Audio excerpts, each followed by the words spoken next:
911 emergency. What are you reporting? Oh my God, this wasn't supposed to happen. We were just driving along and we got into a crash.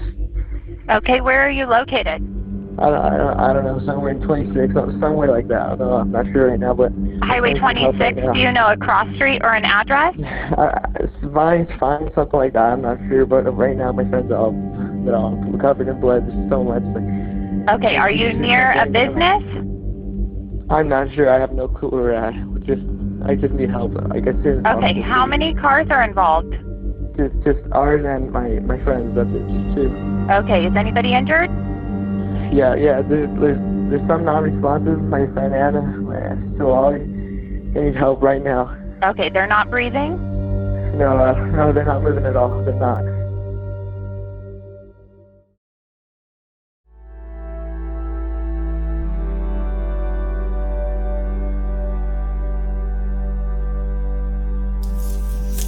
Thank you. Just because I didn't give you one last year home. There you go. ¿A qué hora quieres que traigo otra vez? A las 12, güey. Y tomó se cuida mucho y mucho cuidado. Bueno, pues pásensela bien, disfruten el momento. A las 12 los queremos entonces aquí para atrás. Yo se la traigo a las 12 bueno, para atrás. Con mucho cuidado. Te amo, Tali. Lo veo, se cuida. Igualmente. Cuídate. Igualmente. Cuídala. Ajá.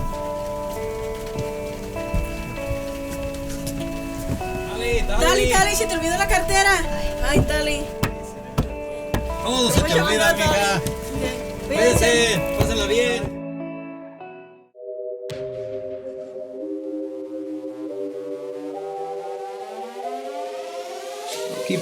Keep it coming.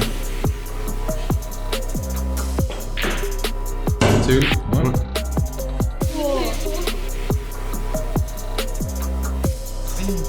Wait, Anna, are you gonna DD? No, I'm drinking. I thought you were DDing. I can still drive. I'm fine. Let's see. Watch the far pocket to the left. Alright. Good practicing that one. I'll take it. You guys, I have food there. Mom, it's fine. We're having fun, Mom. I know, we're having fun. fun. I got the food, and why don't you guys But just we're take busy. a break? But wait, we're not hungry. I know, but Anna, you've been here an hour. Is it necessary playing that you have pool. to be here? Come here, please. Oh my God.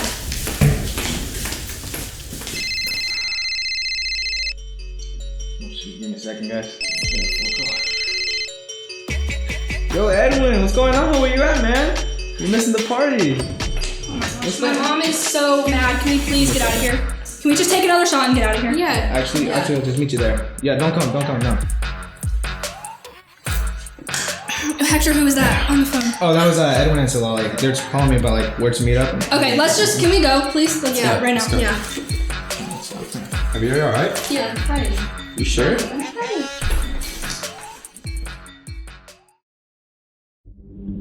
Chief 5-1, Engine 5-1, Engine 5-2, respond for a vehicle accident. 2 vehicles involved, head-on collision. In front of Linden High School, 18527 East Highway 26, with the cross of Duncan and Ione, Command 3, TAC 8.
Just the backwards. When you're down. 3, 1,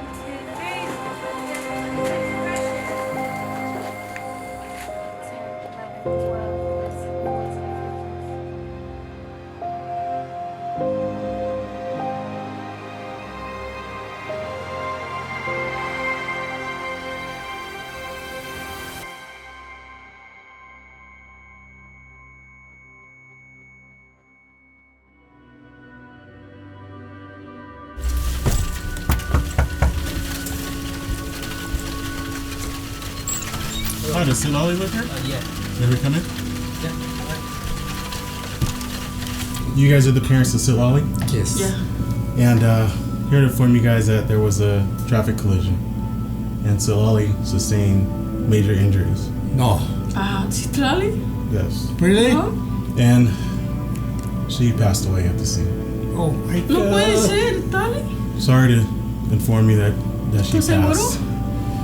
We're doing an investigation. There was another car involved, and our driver was driving under the influence of alcohol. Oh. No, Tali, no.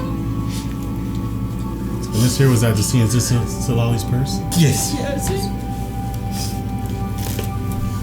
We're still investigating the traffic collision, and I'm so sorry for your loss. Tali, no. Tali.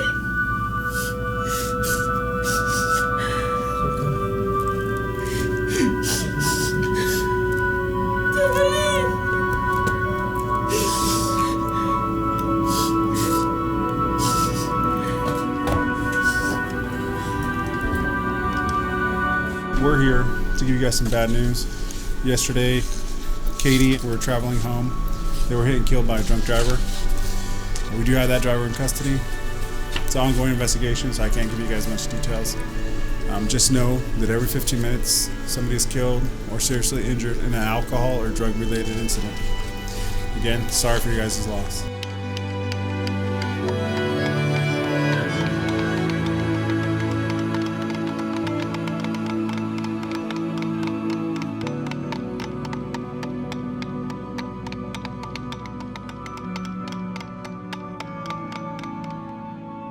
Your prom night, the time before prom, is filled with excitement, with hope, happiness. Unfortunately, for our two victims, prom never came.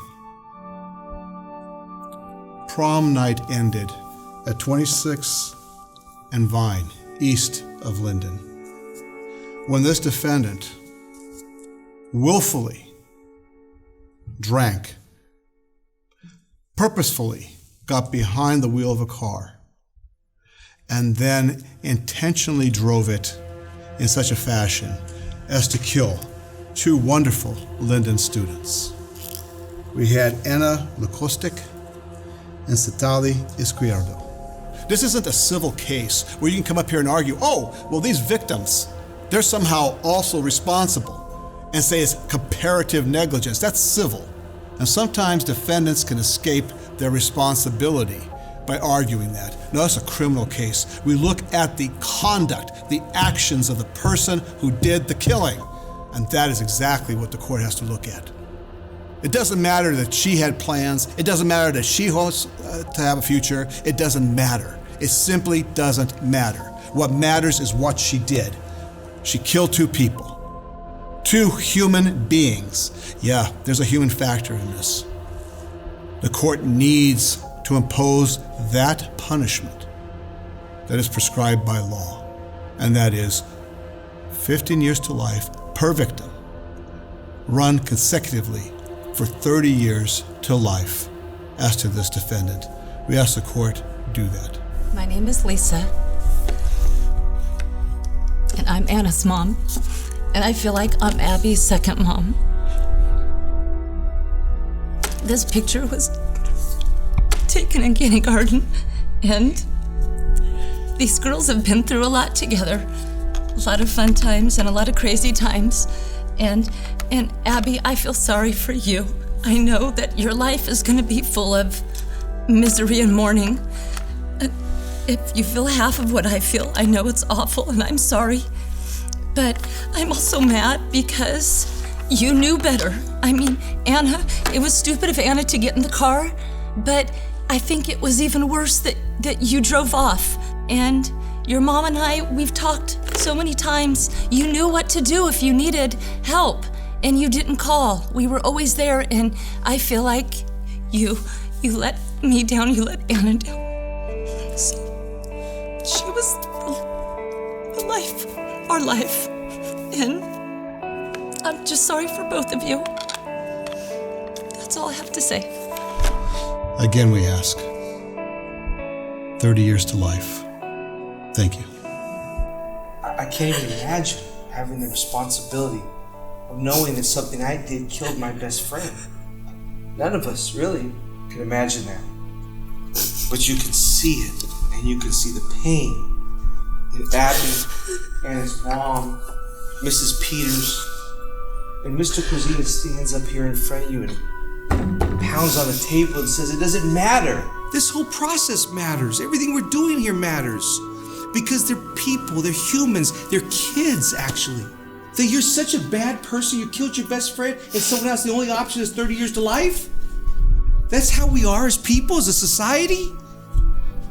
It doesn't make sense to me. This is our best friend. We know that tragedy happened. It happens far too often. But I'm asking you to look at the mitigating circumstances and look into this young lady's soul, of who she really is. She's not a cold, hard murderer. She's an 18-year-old senior who thought life was invisible, who thought, I want to go out with my friends like all the other thousands of kids who've done it before. And tragedy struck. And I'm asking you to take a little bit of that tragedy away. You have the power to give her 15 to life instead of 30, and I ask you for that on behalf of her and the rest of the community that's mourning.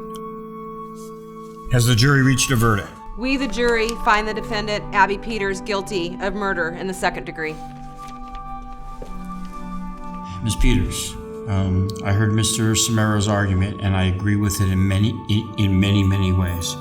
It's not just about an absolute punishment. The one thing I do have to tell you is one thing I am sure, that there's a punishment that you're going to receive that is far greater than anything I could ever sentence you to. You're going to wake up in the middle of the night and you're going to see your friend's face, and you're going to know what you're responsible. That prison doesn't have walls or razor wire, and it's longer than anything that I'll ever be able to impose. It's there. But I have to apply the law. The law indicates in second-degree murder, it's not cold-hearted murder because you didn't actually intend to kill that individual, but you had to know that what you were doing was so dangerous. Everything he says about the mitigating factors is true, but it doesn't change the fact that there are two people who lost their daughters and that you're responsible for that. So I come down to choices were made, and the choice was made, and the consequence of the choice is that the law is prescribed. So I am going to go ahead and impose the sentence of 15 years to life for each victim and run them consecutive for a total sentence of 30 years to life. You're remanded to the sheriff to be delivered to the Department of Corrections.